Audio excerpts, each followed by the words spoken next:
কোনো রকম ডাল বাটাবাটির ঝামেলা ছাড়া দারুণ মুচমুচে দারুণ টেস্টি মুসুর ডালের পকোড়া এভাবে বানালে চা কফি কিংবা ডাল ভাতের সাথে খেতে দারুণ লাগবে। তো এই পকোড়া বানানোর জন্য হাফ কাপ মুসুর ডাল একটা বোলের মধ্যে নিলাম। 2-3 বার জল পাল্টে ভালো করে ধুয়ে এইবার অল্প জল দিয়ে ডালটাকে ভিজিয়ে 1 ঘন্টা রেখে দেব। যেহেতু ডাল বাটবো না তাই জন্য 1 ঘন্টা কিন্তু ডালটাকে ভিজিয়ে রাখতেই হবে, তাহলে ডালটা বেশ সফট হবে।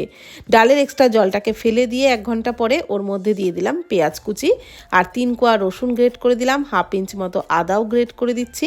তারপর দিয়ে দিচ্ছি হাফ কাপ বেসন, আর যতটা বেসন তার হাফ চালের গুঁড়ো দিলাম, পরিমাণ মতো লবণ দিয়ে সমস্ত কিছু জল ছাড়াই কিন্তু খুব ভালো করে আগে মেখে নিচ্ছি। এবার ওর মধ্যে দিয়ে দিচ্ছি কিছু মশলা, ছোট হাফ চামচ করে জিরে গুঁড়ো, ধনে গুঁড়ো, হলুদ গুঁড়ো, লঙ্কার গুঁড়ো, আর দিয়ে দিচ্ছি পরিমাণ মতো একটুখানি চিনি, একেবারে সামান্য দিলাম। দিয়ে দিলাম হাফ চামচেরও কম গরম মশলার গুঁড়ো, 2টো কাঁচা লঙ্কা কুচি আর ধনে পাতা কুচি দিয়ে সমস্ত কিছু জল ছাড়াই কিন্তু মেখে নিয়েছি, 1 ফোঁটাও জলের ব্যবহার করিনি। এইবার ফ্রাইং প্যানে সাদা তেল গরম করে নিয়ে পকোড়াগুলোকে একটু লম্বা লম্বা শেপে উল্টে পাল্টে মিডিয়াম ফ্লেমে বেশ লালচে করে ভেজে নিচ্ছি। তো এইভাবে একটু লালচে করে ভাজলে ভেতরটাও ভালো ভাজা হবে, ওপরটাও কিন্তু দারুণ মুচমুচে হবে। চা কফি কিংবা ডাল ভাতের সাথে খেতে দুর্দান্ত লাগবে। ট্রাই করুন, সবার ভালো লাগবে।